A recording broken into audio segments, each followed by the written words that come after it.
Welcome back to another episode of the Afro Qi Podcast. Today, we are going to be talking about emotional regulation. And this is probably a term you've heard before, but maybe you need more information and a more deeper understanding about what emotional regulation is. Our guest today is the creator of the Cure coaching framework, which is the process he uses to help women achieve their best breakthroughs. His company, Your Best Breakthrough, empowers women to break through physically, emotionally, spiritually, and financially so that they can create the results they desire. Today, I am so excited to, first of all, have a male guest on the Afro Qi Podcast who is going to lead us women in a deep conversation about emotional regulation. I am so super honored to welcome Sid Scott to the Afro Qi Podcast. Hey, Sid. Hey. Hey. How are you? I am well. I'm good. I'm excited. Awesome. So, here at the Afro Qi Podcast, we speak to Black women about all things energy, healing, wellness, and we all of our guests thus far have been women. So Wow. You are our first No pressure. male guest. I know, right? So I'm also going to have my dad on, who is also a healer, and he's going to be coming to talk to us as well. So yeah, you're our first male guest. And then my dad is going to be right behind you. And I'm interested in seeing where our guest lineup expands to, because I feel like us Black women also need to hear from our Black men as well, because I feel like you guys have a lot to offer us and a lot to share with us. So I want to thank you so much for being a guest on the podcast today. Yeah, thank you so much. I feel like very special, very honored. Yes. I love it. Yes. And I know all the ladies are going to be like, oh my God, I can't wait to hear what he has to say. Yeah. Like what he got to say. So I want us to dive right in it. So today we're going to be talking about emotional regulation. And like I mentioned in the intro, I feel like it's a term that people hear, but do they really understand like what emotional regulation is? I even share a little bit of content around how I help my daughter, who's 5, engage in some emotional regulation. And it's not just for children, like adults need to regulate their emotions as well. So I would love to open up with you just telling us, what is emotional regulation? Yeah, so emotional regulation to me is knowing for yourself what actions to take to alter the intensity of an emotional experience. And if it's not like altering or modulating the intensity of the, emotional experience, it's like, how do I impact the impact of the emotional experience, right? And so learning how to work with your emotions rather than like your emotions working you. Like that's how I think about it, because we all have all sorts of trauma. We all go through very intense emotional experiences, but we all also respond to them very differently. So it's really, looking and finding out for yourself, okay, what are the intense emotional experiences that I have?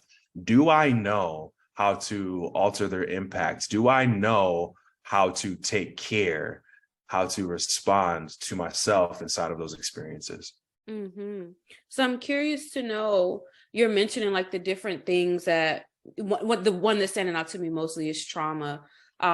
With me, of course, with me being a therapist, that will be the one that's sticking out to me. How can women know, like, I guess, like when to regulate their emotions? Like, how does that show up? Like, how can that show up for women? So they're like, you know what, this is an opportunity for me to get some regulation in. Yeah. So one of the first thing that comes to mind is like watching your own language. If you catch yourself talking about the same problems, or if you catch someone else pointing out that you seem to be dealing with the same problems, like that's the first giveaway. That and the reason it's a giveaway, because you're looking at, okay, I'm not consciously engaging with whatever the situation is. I'm playing a loop, or I'm playing a tape, or I'm reliving a pattern. And so like that's the first sign that like you might have something to look at. The other thing is if you just genuinely or generally feel a sense of like out of control in terms of like, I feel like I can't control this situation. This thing keeps happening to me, or I keep feeling this way about the situation, or I know I don't want to respond this way, but I can't seem to stop responding this way. Like that's another indication. And then of course, like there's a plethora of implications, right? In terms of whether or not you've been traumatized and how that shows up in your life. But those are just like a couple things that I've seen. And usually when women want to work with me, it's because they've identified, like, listen, I'm not having the experience that I desire to have, and I can't figure out why I'm not. However, I recognize that it has to do with me. So when you say experiences, are these things that they're just ultimately experiencing in their life, like kind of in general? Yeah. So you mentioned your work with women. Tell me a little bit about just first of all, I want to know just your personal journey with discovering emotional regulation. How do you use it as a tool? And then how do you help your clients regulate their emotions? I'm curious to know what that looks like. So first, starting with your journey, how did you even find out about emotional regulation? Yeah. So the way that I found out about it is I've been continuing to find out about it because I keep finding new parts of myself, and we can talk about what I mean when I say that. But I keep finding new parts of myself as we go. The first introduction that I had to emotional regulation and really how our mind and our body play together in that. And when I think about emotions, by the way, I think about like what's happening in the body. So I was at a meditation retreat with one of my mentors who happened to take an interest in me. And I was at one of her meditation retreats, and we were doing foam rolling. And if you've never foam rolled before, it's essentially this tube or this roll that you use to loosen up your muscles or to break them down, move some stuff around inside of your muscles. It's a recovery tool. And so I was foam rolling on my calf muscle, and it was so tender and it was so sensitive and so sore when I was rolling on it that I could hardly put any pressure while I was rolling on it. And then she gave a prompt and she said, what if you asked your body what it needs in this moment as you roll over the tender spots or the soft spots? And so I found a tender spot, like a little knot or whatever, like deep in my calf. And I was like, what do you need right now? Before I could even finish asking myself the question, I just broke out into tears. I had no idea what was happening. I'm like, okay, that was interesting. And after just like crying, just like on this foam roller, just like out of nowhere, the message that I got from my body was like, you've been beating on me. You have not listened. You have not listened to me. And so at that point in time, when I came to understand that, I had gone through a pretty significant physical transformation. I had been in the military, active duty for about 3 years at that point. And I was like very, very hyper masculine. Like I pick stuff up, I put stuff down, I get the job done. I don't have emotions. I don't have feelings. I don't have time. Right. Like that's just how I operated. Very, very, very intense and very powerful in that way. But it was coming at the expense of my body. Right. And so that was the first kind of introduction I had to how important like the somatic awareness is, like what's happening in our body and how much information we can get. And it would be later that I would find out, oh yeah, we've had this wrong. We've been trying to change our thoughts, and we've been trying to use this top-down approach to deal with how we're feeling when it's completely backwards. So that was like the introduction, if you will. That opened a whole new world for me of forming a new relationship with my body, as a man. And so I had already been kind of like in tune with my emotions, so to speak. I had not been in tune with my emotional body. Like interesting. My pain body. We were not in sync. My trauma body. We had no relationship. So that's like how it started. And then I began to just have, more experiences in life that just became very interesting. Like, for example, when I got into the coaching space, when I first started, I was running ads to book a call for this program that I was going to be selling. And I was talking to guys, I was getting really excited, and they would just ghost me on the call. They just like wouldn't show up. And then I would disappear for like 2 weeks. And then I eventually reached a point where I'm like, how am I ever going to make any progress if I show up for one day and then disappear for 3 weeks? And I also asked myself, like, what happened to my confidence? I used to be so confident about this thing that I was doing. And suddenly it's like, I can't even bring myself to move to talk about it. Like, what is going on? And that's what I mean when I say, like, you know, feeling a little bit out of control. Like, you don't have control over yourself and how you respond to things. So, you know, I could really go on a long time about that. No, but that's I kind love of like, this. Yes. That's kind of like how, you know, how I came to be so curious about it. And then as I went through the military, you know, through different experiences, I would end up, you know, developing PTSD, depression, anxiety, insomnia, all of these things. And, you know, just trying to understand, why is it, you know, when I'm driving home from work, I just feel this urge to just swerve into traffic? Or why is it that I just wonder what would happen if I just didn't, you know, make it home? Or why am I crying just driving home for no reason? Like, what's going on? So like it forced me to just go deeper and deeper and deeper inside of myself. And that's just like the journey that I've been on.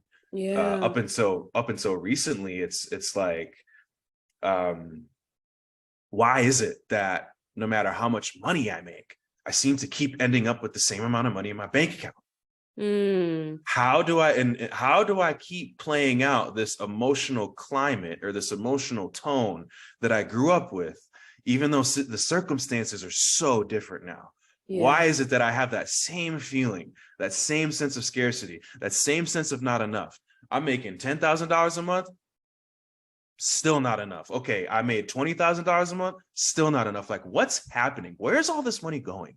Like, and I'm still working my way through like these things that are just very, very deep. And you know, there's and just to talk about how deep it goes, like I was working with one woman, you know, talking with her about like, why is it that I seem like I know that I'm great and I hear that I'm great, but I'm still a little bit afraid to talk about it. And, you know, and we got into my body, like, well, what's happening in your stomach? What's happening in your solar plexus? And I started exploring those little pockets inside of myself. And then and then it came to me, it's like, well, it hasn't been okay for you to own this. It hasn't been safe for you to own this. And then I thought about, wow, like, I have to have a history where like owning your Black excellence is a threat. It's not safe to do. And then I got information that was like, hey, you don't have to carry this burden anymore. Like, it's okay. Like, you are here so that you can shine. Like, do that. That's what you're supposed to do. And so it's like, it's been a beautiful journey. And the last thing that I'll say about the journey is it's been incredible women that have guided me through each intricate part of that journey. And so that's why I particularly love working with women. Well, you answered my next question. I was going to ask you that. Oh, yeah. Yeah. I mean, first of all, thank you so much for sharing your journey. That was an amazing kind of evolution that you brought us through. And I'm curious to know, well, you answered my question of, you know, why women, but I want to save that for a bit. I'm curious to know now, what do you do to regulate your emotions? And what does that now look like? Because you've had your own personal journey. So what do you do to regulate your emotions? And what does your work with your female clients look like with helping them regulate theirs? Yeah, so for me, it's a lot more natural. It's a lot more fluid, to where I don't get sidelined by things, and if I do, it's not very long. Because there's a conscious and, you know, intentional practice about making sure that I'm in my body, about making sure that I'm spending time, you know, communicating with things that are bigger than me. Like, how am I making sure that I'm doing these things every single day? So, and also just being very, very keyed into like my environment, because our environment plays into our ability to regulate our emotions. Our diet plays into it. Our sleep plays into it. Like, so many things play into it that I've just continually dial in. So I tend to be at a pretty calm, regulated state more often than not. And in terms of how, I help women do it, the first part, a lot of the times the women that I work with are just experiencing a major disconnection between their mind and their body. It's like their body is this thing that they just drag around, and they live in their minds, right? And there's a lot of reasons why, that is. I mean, and we can get into that too. But could you throw us like just a few really quick? Because a lot of our listeners are note takers. So as you're talking right now, there's many people that have stopped what they're doing in the kitchen, and they've grabbed like a piece of old mail on the counter, and they've ran and like found an ink pen, and they're taking notes right now. There's somebody right now, maybe on their morning walk, or that's on the treadmill at the gym, and they've opened up the note section in their phone, and they're listening to you right now, and they're taking notes. Like, that's who listens. Like, we have note takers here. I love that. Could you like toss us a few really quick? Yeah. Well, first of all, I love that. And that's also your cue. If you haven't started taking notes yet, do that. Yeah. But it's just this, like, if we're speaking, to Black women in particular, it's like a lot of Black women that I've worked with really do hold tight. They really hold tight and strongly identify. I'm using the word that I'm about to say, strongly identify with this word of like being strong. Okay. And there's a lot of stress that's experienced on a day-to-day. There's a lot of trauma that's experienced on a day-to-day. And, Black women, it's like, it's intergenerational. It's childhood. It's societal. It's like pregnancy related. It's medical. Like, there's so many different areas, and that Black women experience it at like such a disproportionate rate. And then, you pair that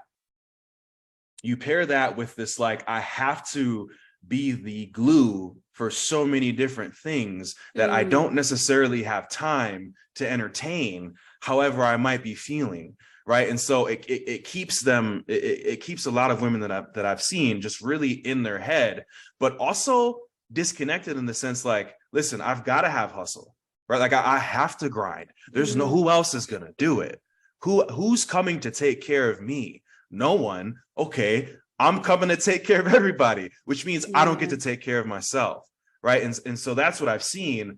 But with that, just this just deep faithfulness to this resilience and this strength that does come at a price. Like, it does come with a cost.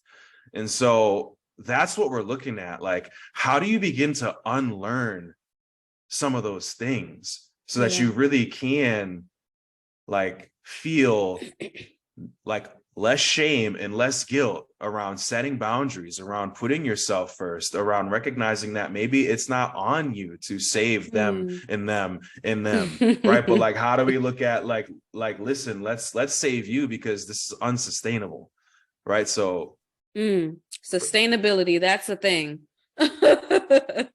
Yeah. Seriously. So tell us a little bit about the work you do with your clients. Like, what, because I know right now some women are like, okay, what does it feel like to work with Sid? How can Sid help me? How can he guide me just through my journey? I'm sure hearing your journey for them was an awakening, and I'm sure a lot of them can relate. So I'm curious to know what your work looks like with your clients. Yeah. So what it really looks like, the first thing is creating safety. And without like getting too deep into it, nothing really changes inside of our bodies and inside of our emotions in the absence of safety. And so the first piece is like creating that safety. So what that looks like is going through, a couple of different somatic exercises together, just kind of forming that container that says, hey, listen, I'm not here to judge you. I'm not here to change you. I'm not here to fix you.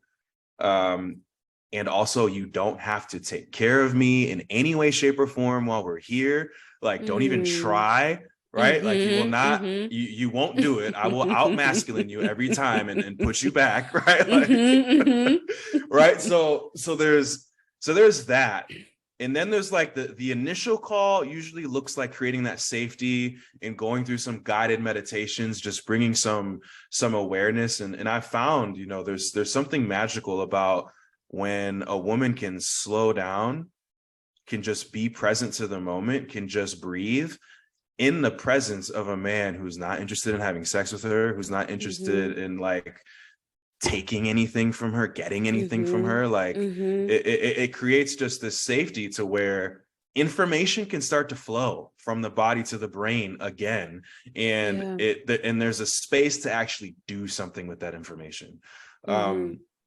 So that's like the first part, is like going through like a guided meditation practice, a breathing practice, getting in touch with like what's showing up in your body right now. Where is it coming from? What are you anxious about in this moment from the past? What are you anxious about in the future that hasn't even happened yet? And how do we deal with those things so that we can be here now? And then once we do that, we can start to have a conversation, about what's really been going on. So that's the first part. The second part of it looks like really shining the light on what are some of those emotional triggers for you. Right? Like what are those things that you really want? Because that's also an indication of what emotions maybe you haven't been experiencing. And taking a look at all of those things and really beginning to reverse engineer, because if, like I said in the beginning, a big part of emotional regulation is learning how to modulate your emotions. And we all do things or don't do things so that we can feel a certain way or avoid feeling something else. That's all it is. And so it's beginning to get clear on, what are those triggers for you, but also what are those emotions for you that are key for you to be your best self?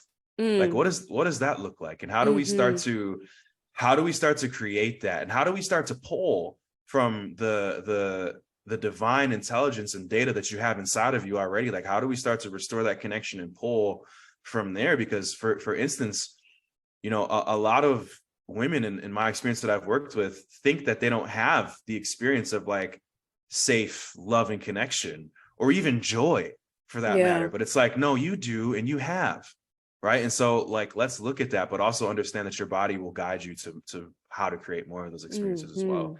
So that's really what that looks like. And a lot can happen in a short amount of time. I'll just put it like that.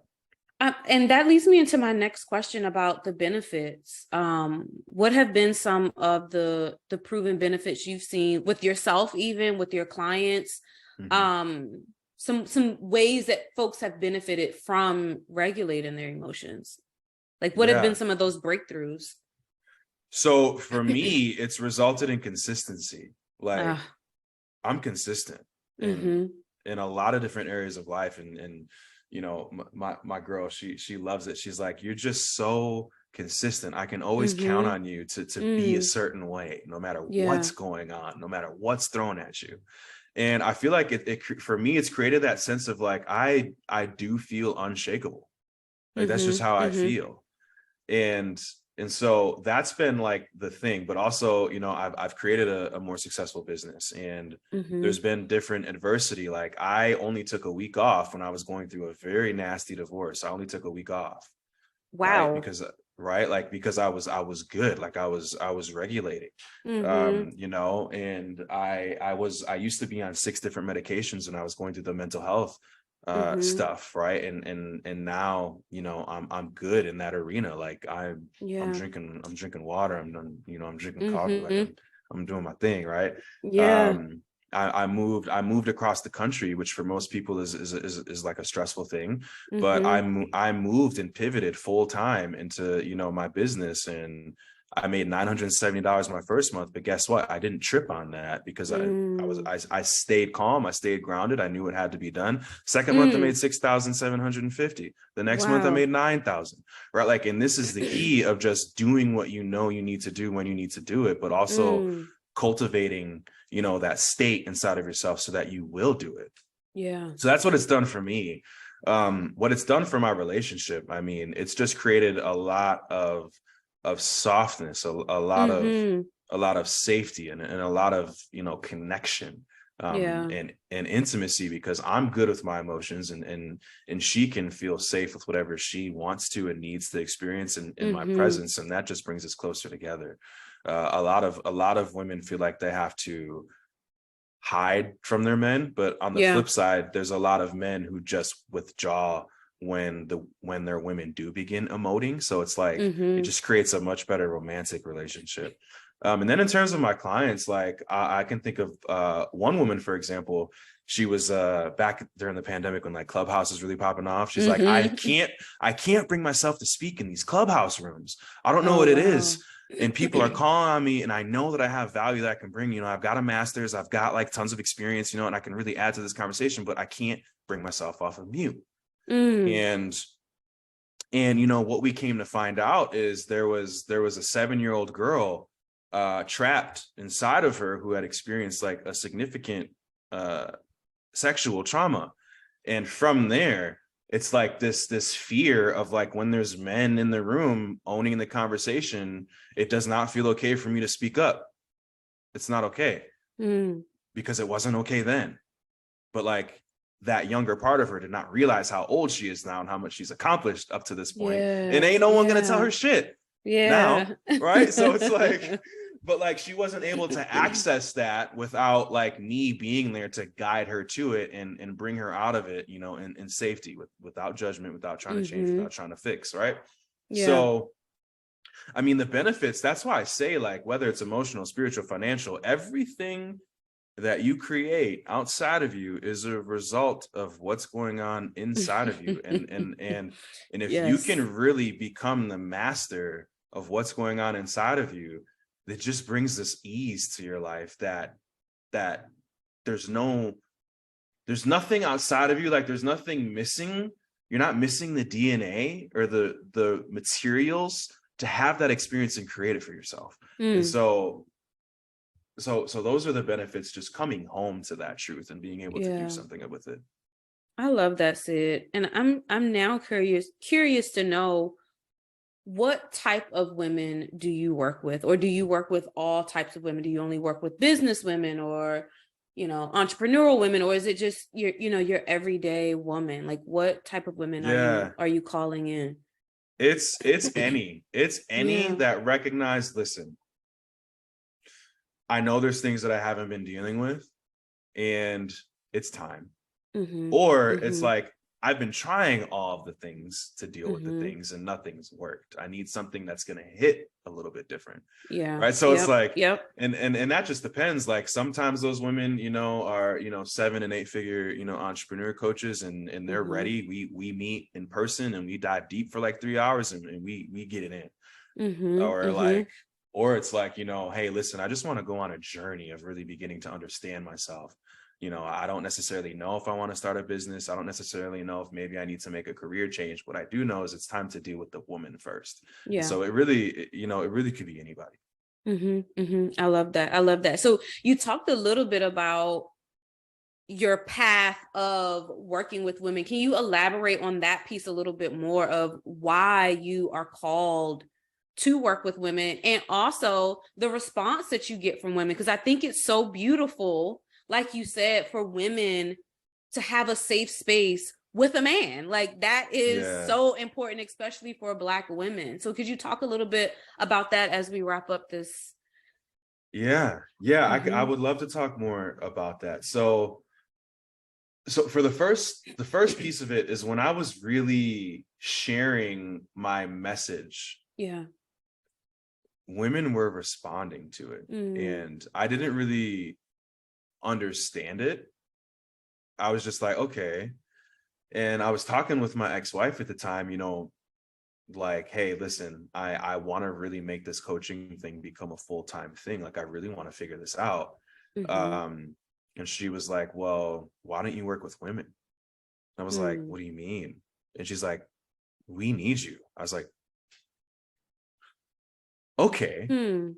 You know, okay, I hear you, but I don't know if I agree. So I have some systems for how I handle things and make decisions. And so I went and looked at, okay, what are the experiences that I have to justify what she's, you know, what she's saying is true, and why what she's saying isn't true. What are the experiences that I have? And I created a timeline of how I got to this moment, and you know, so I can have an informed judgment of like of what she's saying. And what I found was like, oh, okay, so like, there's this point in time when you were, you know, 19, and you said that you don't date Black women, and you didn't even realize that you had this internal struggle going on with not even owning or accepting your Blackness. And then she called you out, but like she also called you in. And for the first time, you felt safe enough to accept your identity.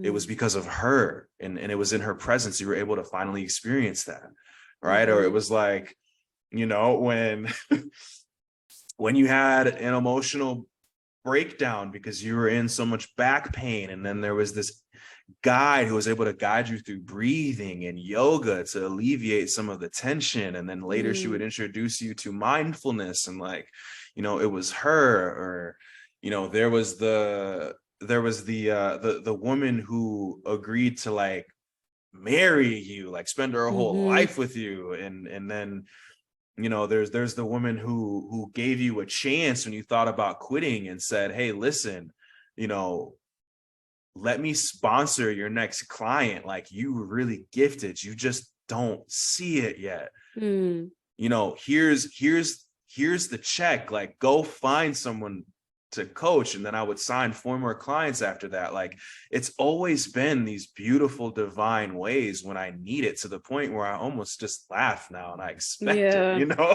like absolutely. And not from a place of like, I know you're here, Black woman, to always clean up my mess, but more so like, okay, I feel supported, I feel guided, I know that I'm gonna be okay, thanks to, you know, of course I have amazing men in my life too, but when it comes to these like really pivotal emotional things, it's been women. And I don't think that's a mistake. I really do believe that we are meant to come together as masculine and feminine entities to really heal and integrate and understand. And so, but that's why I felt called. Like, once I saw those dots, I was like, oh, duh. Of course that's who this is for. I was like, who's always been for me? Yeah. Who's always been for me? And I can even think back to the time when I had a big afro when I was in Did you really? Yeah, when I was in I need to see pictures. Yeah. When I was in junior high, and oh my gosh. You know, I would get picked on, you know, on the bus, but there was this other Black girl who was like just always there to talk to. And then I remember one time that like basically some kids wanted to fight me, and she just was like, nah, we're not doing that. And they were like, yeah, like, I guess we're not doing that. You know what I mean? And it's like, you know, even just as a kid, I'm like, y'all have always been for me. And so it's like, why don't I draw my line in the sand and say, you know, I'll be for you too. Oh my gosh, that's beautiful. Yeah. Sid, that is amazing. I mean, I've been following you for a while, and we've had some chats here and there, but I didn't know that the depth of it. That's really beautiful to hear. I want you to let us know, where can women find you and how can they connect with you? Yeah, so Instagram, I am Sid Scott, SIDSCOTT. And that's the best place to connect with me. Yeah, hit me up. Let's just have a conversation. I love to connect. It's like, you know, once or twice a week, I'll get a DM from someone who's like, yo, like, I heard you on a podcast. And like, I love to have those conversations. So like, just hit me up. One last question before we go is, what does the system in which your work looks like? I know you have the Cure coaching framework. Is that, you know, a time framed container? Is it fluid? Is it like, could you just let us know a little bit about that? Or maybe you have a variety, maybe it varies. I don't know. Could you tell us a little bit? I promise that's the last thing before we wrap up. Your Cure coaching framework, just so we can get an idea of what that space that you're holding for us women look like. Yeah, so it is very fluid, and it's very results focused. So like, nice. What's the result that you want to create? And we'll look at understanding, like we'll look at restoring the connection between your mind and body that's going to help you create that result. We'll look at understanding, you know, how are you getting in your own way of creating that result? So that's the C and the U, like understanding your emotional triggers, understanding your emotional trauma, that's the U. R is resolving. So how do we resolve the emotions that are attached to those triggers? How do we resolve it? Right. And then E is elevating your emotional state. So how can we begin to elevate your emotional state on command? Because a lot of the times we can fall into these lower forms of self, or these low energetic states when our when our negative self wants to come over and take over the show. And how do we develop, those ways to elevate your emotional state? Because you're more likely to create the outcomes that you want if you're feeling better. And so that's really what it is. That's the cure. And I say, that's the cure to low checking account balances. That's the cure to, people who don't want to commit to you. Like, there's just so many things, because you are the source of these things. Right. So it's like, let's deal with it.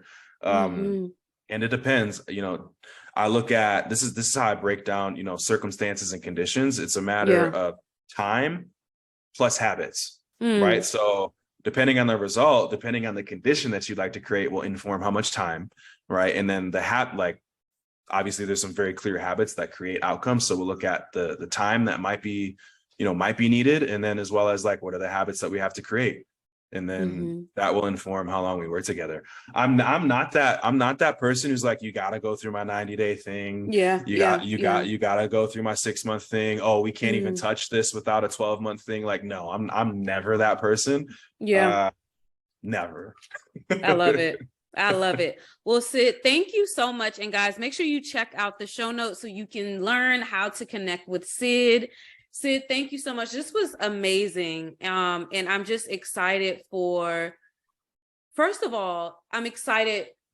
First of all, even before that, first of all, thank you for sharing your journey. Thank you for your transparency. And I think that's how we heal as a collective. We heal through others' stories. I think when we hear other people's stories, it gives us permission to share our story. It gives us permission to seek help along our journey. And I feel like there's so many Black women that are so effing strong that they feel like they got to journey through this thing alone. So thank you for your transparency and for holding space for women, a safe space for women. So that's first and foremost. I wanted to share that with you, and just thank you personally for the space that you're holding for Black women. So guys, make sure you check out the show notes and see how to connect with Sid. And thank you so much for your time, your space, and your knowledge and expertise shared today. Yeah, likewise. Thank you for having me. Thank you for trusting me to even have this conversation, trusting me to, share this space with you. I don't take it lightly. It means a lot to me. And I look forward to connecting with those of you that listen to this, if you happen to want to connect. And yeah, just drop that handle one more time for the handle. I am Sid Scott on Instagram. Awesome.